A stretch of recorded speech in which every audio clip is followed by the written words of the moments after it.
Hello, everybody. Thank you for joining me today. I'm Dorothy Morgan, professional astrologer for a very long time. We're going to talk about the astrology for the 10th, the 11th, and the 12th. So let's get started. And hey, I'll probably do some Astro Dice too. Maybe even a card. That's my usual routine. If this is your first time here, thank you. And I'm happy to have you. So I'm going to share my screen so you are able to see what I am looking at because I love to teach as well. So here we are. We have Mercury trine Pluto, number 3. Here's Mercury. It's still moving a bit slow. It's been quite a few days. It's been over a week now that it has been in direct motion. It's not out of shadow yet. So here it is as a trine aspect to Pluto. Now let me grab my notes and my dates. Now, what does this mean? So Mercury in Taurus is very earthy, very grounded. Again, it's been hanging out at within these degrees for quite some time as a trine aspect to Pluto. This is about the third connection. The first one was on April 25th. Oh, that's the 28th, April 28th. And the second one, while Mercury was retrograde, was on May 25th. And now here on the 10th of June, it's making its third and final connection with Pluto. So Mercury in Taurus has been getting heavily infused with Plutonian energy, meaning like we could become very obsessive about a certain thing that we're thinking about, but we can also take our thoughts and our words, Mercury, and create some very powerful information that we can share with others. Back in control, if you will, of how we're communicating with others, for others, whatever that content is for you, for me, right? We all have our own lives, and where this is playing out is a little bit different for everybody because we all are somewhere on the planet, not in the same place. So look at that for you. Think about those dates. I'll read them again. If I can find them, it's right here. April 28th, May 25th, and today, well, here on the 10th of June. And even if you miss those dates exactly, no big deal. I just have lots of notes. I do a monthly forecast ahead for my Patreon group. And so, if you want to get this stuff way ahead of time, come join us over there. You're welcome to do that. Now, next, let's move on to Saturday, the 11th. On Saturday, the 11th, we now have Venus conjunct to Uranus. And that is powerful stuff. That's been coming and applying to us for quite some time. So there's many different things that we can look with this because Venus rules our relationships, what we love, what we value, our finances. But it's also, like if you love gardening and the earthy things, it's all of that, or beautiful possessions, it's all of that too. And so when it is making its conjunction to Uranus, the energy of that is really represented by, do I feel independent and free? What are my relationships like? Do I need something different in my relationships? What's going on with that? Because Uranus requires inventiveness and creativeness and freedom. So in relationships, we could very well be feeling something needs to shift. I'm not saying a relationship is ending. I'm just saying there needs to be some shift and some sense of the conversation. That could be where that Pluto trine, Mercury trine Pluto energy comes in. We have that happening. But again, with that Venus-Uranus connection at the same time, they're all within like 24 hours of each other. All of this is happening all together. So the energy of that really does show me that we're looking at the dynamic of a relationship, or a whole different category would be what's going on with my finances.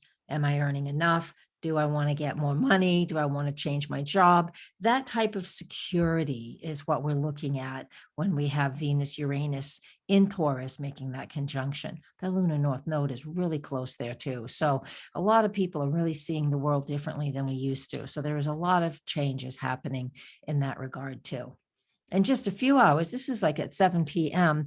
Eastern Daylight Time. Look at the moon is opposite Uranus and Venus. And that moon in Scorpio is quite intense. When the moon is in this water sign, this fixed water sign, we do carry a level of intensity throughout those few days that it's happening. So we really feel intensely and deeply. And it brings up the energy of Pluto, because Pluto is the ruler of Scorpio. So we have on Saturday and even Friday, when does it move into Scorpio? It moves into Scorpio not till Friday evening.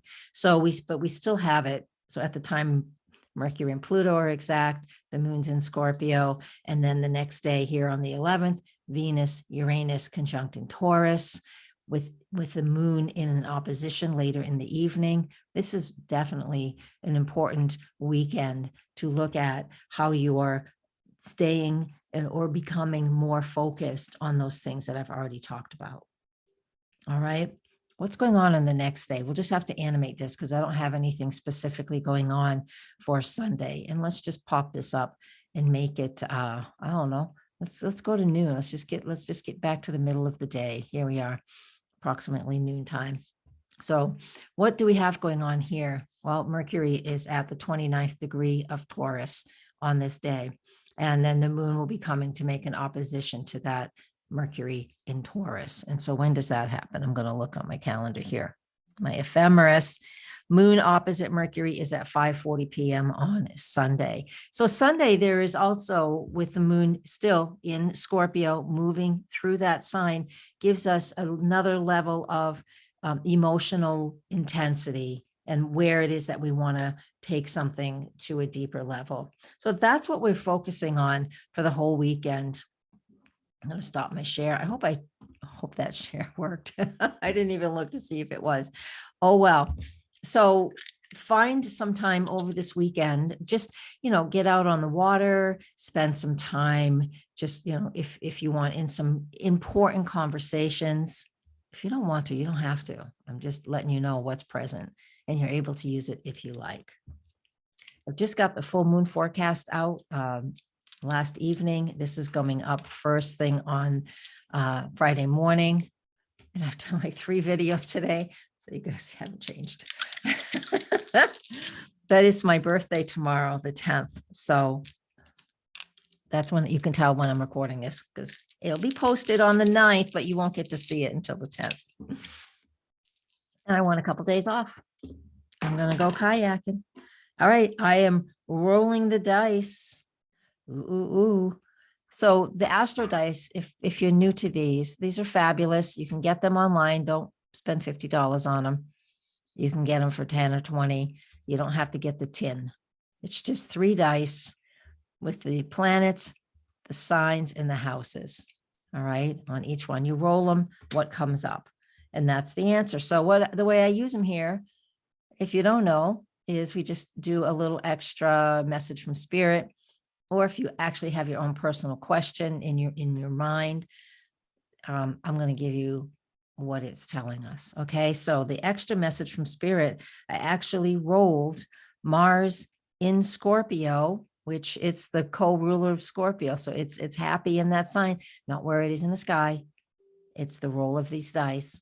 Mars in Scorpio is about taking action in that deeper Scorpio place. I already talked about it because the moon is there this weekend in the 9th house. So freedom.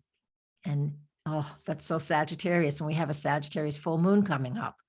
The roll of the dice in a nutshell tells us that we do need to take some action. Do like I've just said prior, is going deep with that moon in Scorpio, taking your communication to another level with that Mercury trine Pluto, and going deep with that. It's important to do that once in a while. And if you're overwhelmed with too many deep things, then that's okay too. Find something else to go and obsess about. Really, just like go and obsess about having a good time somewhere or doing something beautiful. And again, that 9th house is represented by Sagittarius, which is playing, having fun, your independence, your freedom, those philosophical beliefs, being you.